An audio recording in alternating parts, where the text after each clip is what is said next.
नमस्कार दोस्तों, एक बार फिर से आप सबका हमारे इस नई वीडियो में स्वागत है।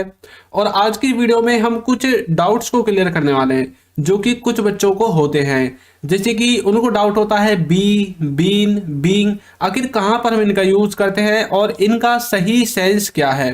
तो चलिए वीडियो को शुरू करते हैं। तो दोस्तों, आज की इस वीडियो में हम बीन और बीइंग इन तीनों को बिल्कुल जड़ से खत्म कर देंगे। तो चलिए शुरू करते हैं। तो चलिए देखते हैं। सबसे पहले आपको बताता हूं कि ये जो has been, have been, is being, am being, are being, ये जो आपके हेल्पिंग वर्ब हैं ये यूज होते हैं आपके प्रेजेंट में। और उसके अलावा जो हैड बीन, वाज बीइंग और वर बीइंग, ये जो तीनों हैं ये यूज होते हैं आपके पास्ट में। तो ये बात आपको याद रखनी है जो कि आपको स्क्रीन पर दिख रही है। अब चलिए देखते हैं। तो यहां पर देखिए बीन और बीइंग, इन तीनों का यूज जब हम हेल्पिंग वर्ब के साथ करते हैं, has been, have been, had been, is being, was being, were being, इस तरह से, तो ये सब पैसिव का जो सेंस है वो निकालते हैं। और इनके साथ हमेशा वर्ब की थर्ड फॉर्म लगती है। ये तो आप जानते ही हैं कि जहां पर भी पैसिव वॉइस होगा उसमें हमेशा वर्ब की थर्ड फॉर्म लगेगी। फिर चाहे वो किसी भी टेंस का पैसिव क्यों ना हो, कोई सा भी पैसिव क्यों ना हो, सब में वर्ब की थर्ड फॉर्म लगेगी। तो इसलिए मैंने इनको एक साथ लिखकर वर्ब की थर्ड फॉर्म लिख दी है। तो यहां तक आपको क्लियर है। तो अब हम देखते हैं इज एम आर, इसके साथ बीइंग। यदि हम इज एम आर के साथ बीइंग लगाते हैं तो इसका क्या मतलब निकलता है? इसका मतलब होता है किया जा रहा है, कोई कार्य किया जा रहा है। अब ये पैसिव में है, इसका मतलब यहां पर सब्जेक्ट को दिखाया नहीं जाएगा, इसीलिए इसका जो स्ट्रक्चर है उसमें सबसे पहले ऑब्जेक्ट आता है, उसके बाद इज एम आर आपका आ जाएगा। अब ये डिपेंड करेगा कि आपका ऑब्जेक्ट क्या है। यदि ही, शी, इट है तो आपको इज लगा देना है, आई है तो एम लगा देना है, और यदि बच्चे कुचे में से कोई भी है तो सबके साथ आर लगा देना है। उसके बाद बीइंग लगाना है, फिर वर्ब की थर्ड फॉर्म लगानी है, और फिर ओ डब्ल्यू का मतलब है अदर वर्ड्स, यानी कि अदर वर्ड्स आपको लगा देने हैं। अब देखिए एग्जांपल, उसे पीटा जा रहा है, उसे पीटा जा रहा है। अब भाई पीटने का काम कौन कर रहा है ये नहीं बताया गया, इसीलिए तो इसको हमने पैसिव में रखा है। किसके द्वारा उसे पीटा जा रहा है ये नहीं बताया गया, सिर्फ ये बताया गया भाई उसे पीटा जा रहा है। कई बार होता है ना आपके घर में या फिर आप आसपास सुनते होंगे, भाई उसे पीटा जा रहा है, जल्दी जाके बचा लो। अब ये नहीं बताया उसने पीट कौन रहा है। तो इसीलिए जो ये वाक्य होते हैं जिनमें हम सब्जेक्ट को दिखाते नहीं है, सिर्फ काम को दिखाते हैं। अब पीटने का काम किया जा रहा है, सिर्फ ये दिखाया गया है, यानी कि ऑब्जेक्ट पर किया जा रहा है। तो कैसे बोलोगे? He is being beaten, he is being beaten. अब देखिए ही आपका ऑब्जेक्ट है, यहाँ पर इज आपका इजमार में से आ गया है, फिर उसके बाद बीइंग आ गया है, और बीट की थर्ड फॉर्म बीटन आ गई है। तो ही इज बीइंग बीटन, उसे पीटा जा रहा है। नेक्स्ट है इमारत बनाई जा रही है। अब भाई इमारत को कौन बना रहा होगा, आप खुद बताओ, सोच के इमारत को कौन बनाता है? घर कौन बनाता है? मिस्त्री बनाते हैं, बेलदार बनाते हैं। अब ये अंडरस्टूड बात है पहले से ही कि भाई मिस्त्री और बेलदार ही घर बनाएंगे, लेकिन यहां पर उन्हें दिखाया नहीं गया है। तो कुछ ऐसे जो स्ट्रक्चर्स होते हैं हिंदी या इंग्लिश के कोर्स से भी, जिनमें ये बात अंडरस्टूड होती है, जैसे कि भाई उसका प्रमोशन हो गया। अभी प्रमोशन कौन करेगा? कंपनी का मालिक ही तो प्रमोशन करेगा, कंपनी का जो ओनर है वही तो प्रमोशन करेगा। तो ये क्या है, ये अंडरस्टूड बातें होती हैं जिनमें हम सब्जेक्ट को बोलते नहीं है लेकिन फिर भी सब्जेक्ट का पता होता है। तो इसी तरह से इमारत बनाई जा रही है, the building is being constructed, the building is being constructed, इमारत को बनाया जा रहा है। इस तरह से आगे समझ में? तो ये दोनों पैसिव वॉइस में है। अब देखिए, यदि अभी तक आपने हमारी बुक्स को और हमारी ऐप को डाउनलोड नहीं किया है तो लिंक डिस्क्रिप्शन में है। देखिए बुक्स तो पेड है लेकिन ऐप जो है वो बिल्कुल फ्री में है, और इसमें सारी चीजें मैंने कवर की हुई हैं, जितनी भी इंग्लिश ग्रामर की कॉन्सेप्ट होते हैं वो सब कुछ इसमें कवर है। तो डिस्क्रिप्शन में लिंक है, वहां से जाकर आप इसे डाउनलोड कर सकते हैं। और यदि आप हमारी ई बुक PDF खरीदना चाहते हैं तो उसका लिंक भी आपको डिस्क्रिप्शन में मिल जाएगा। तो नेक्स्ट है आपका हैड बीन। हैड बीन का मतलब है किया जा चुका था, किया जा चुका था, मतलब किसी कार्य को किया जा चुका था। ये भी आपका पैसिव में है, मैंने आपको बता दिया था जितने भी स्ट्रक्चर होंगे सब पैसिव में होंगे।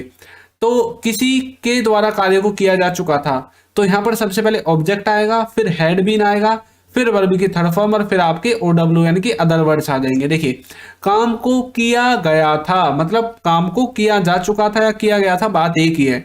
अब हिंदी में हम वाक्यों को, एक ही वाक्यों को कई तरह से बोल सकते हैं। उसी तरह से इंग्लिश है, क्योंकि इंग्लिश एक सब्जेक्ट नहीं, इंग्लिश एक लैंग्वेज है। जैसे कि आप हिंदी में बात करते हैं वैसे ही इंग्लिश में भी लोग बातचीत करते हैं, लैंग्वेज है अपने शब्दों को दूसरे लोगों तक पहुंचाने वाली। तो यहां पर देखिए the work had been done, the work had been done, काम को किया गया था, इस तरह से।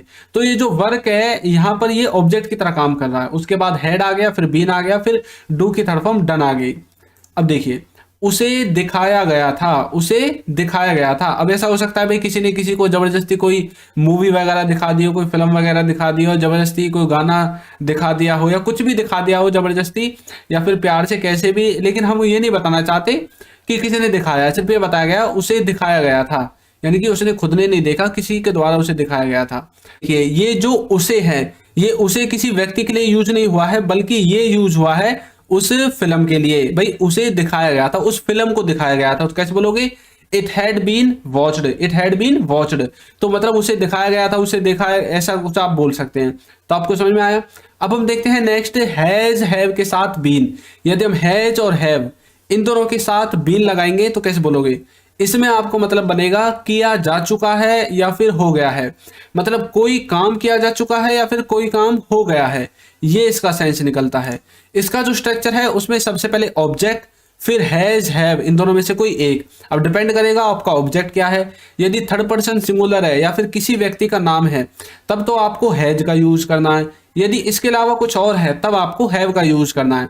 उसके बाद बीन लगाना है, फिर वर्ब की थर्ड फॉर्म लगानी है, फिर आपके अदर वर्ड्स लगाने हैं। तो देखिए एग्जांपल, राम को पढ़ाया गया है, राम को पढ़ाया गया है। तो बोलोगे Ram has been taught, Ram has been taught, Ram has been taught. तो इस तरह से बनाओगे। नेक्स्ट है मुझे बताया गया है। अब किसी ने बताया, ये नहीं बताया गया। और ऊपर वाले सेंटेंसेस में राम को किसी ने पढ़ाया है, ये भी नहीं बताया गया।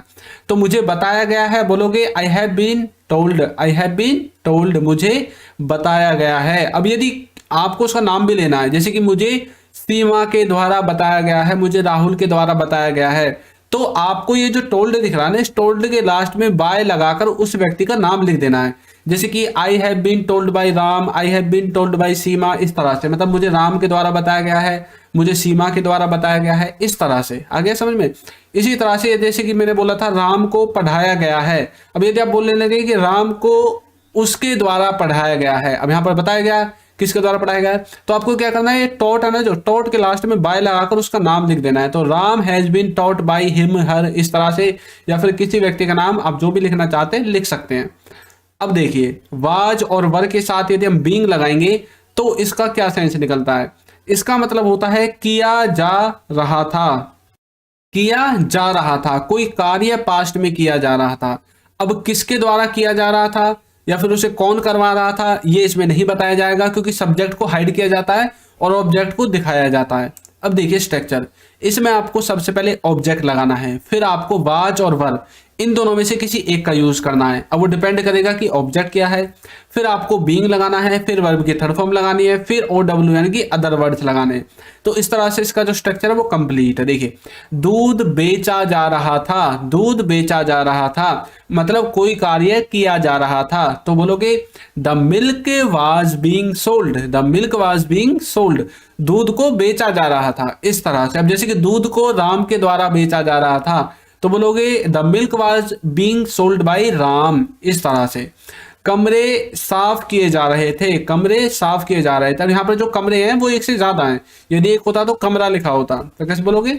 The rooms were being cleaned, the rooms were being cleaned, मतलब कमरों को साफ किया जा रहा था। तो इस तरह से कोई काम किया जा रहा था पास्ट में, और यदि पैसे में है तो वाज वर का यूज करना है, और कोई काम किया जा रहा है और यदि पैसे में है तो इजम मार का यूज करके बीइंग लगाना है। समझ में आ गया?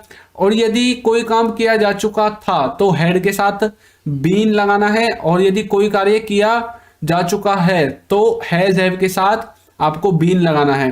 अब यहाँ पर देखिए सबसे बड़ा जो कंफ्यूजन है वो ये है, ये वाला। देखिए, ये बात आपको याद रखनी है कि जो हैज है, हैव है और हैड है, इनके साथ बीन लगेगा, BEEN वाला बीन।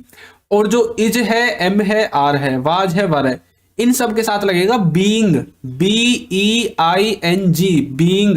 तो is being, am being, are being, इस तरह से। लेकिन इनके साथ लगेगा been, has been, have been. तो समझ में आया? अब चलिए आप सबके प्रैक्टिस के लिए मैं आपको एक सेंटेंस देता हूं। तो देखिए, आज का सेंटेंस है उसे भेजा जा रहा था, उसे भेजा जा रहा था। तो इसको आपको ट्रांसलेट करके कमेंट बॉक्स में जवाब देना है। तो देखते हैं कितने बच्चों को ये वीडियो समझ में आई है और कितने बच्चों ने लास्ट तक देखी है। तो मुझे आपके कमेंट का इंतजार है। तो दोस्तों वीडियो आपको कैसी लगी है जरूर बताइएगा, और यदि अभी तक आपने हमारे चैनल को सब्सक्राइब नहीं किया है तो चैनल को सब्सक्राइब कर दीजिए, वीडियो को लाइक कर दीजिए और एक अच्छा सा कमेंट करना बिल्कुल ना भूलें। Thank you.